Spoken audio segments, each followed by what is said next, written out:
MIG from the Migatronic. They call this Really MIG 161i. Mamy tutaj niewielką spawarkę Rally MIG 161i od Migatronika. Let's open this.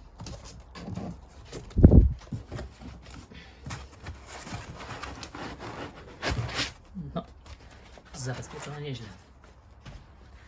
Yeah. Good protection. Tak to wygląda w boksie, zapakowane. How is looks like in the box? How they send you? How is Migatronic do it? Safe and good. So far look good.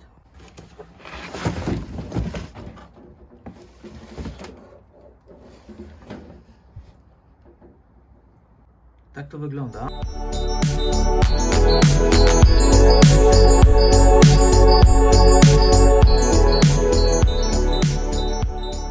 Machine is pretty heavy actually, you know.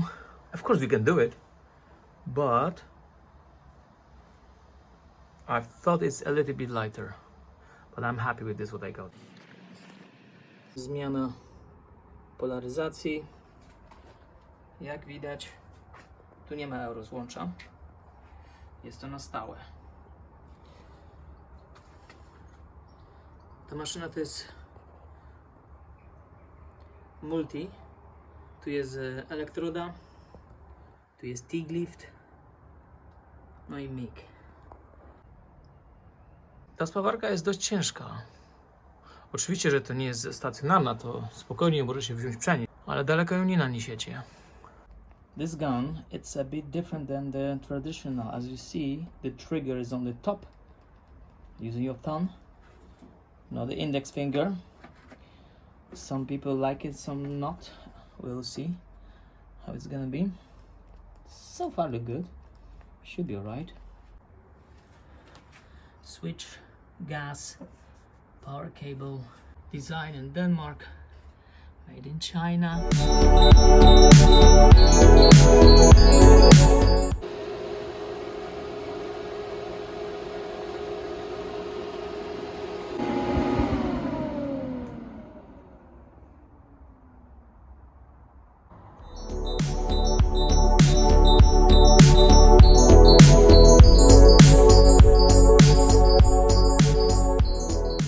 Ciekawostką w tej maszynie jest, że tu wkładacie SD kartę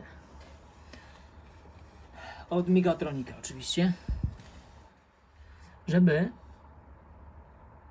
bardziej wgrać w programy zaawansowane. Że to jest sprytna maszyna, można jeszcze ją dograć, można ją rozbudować.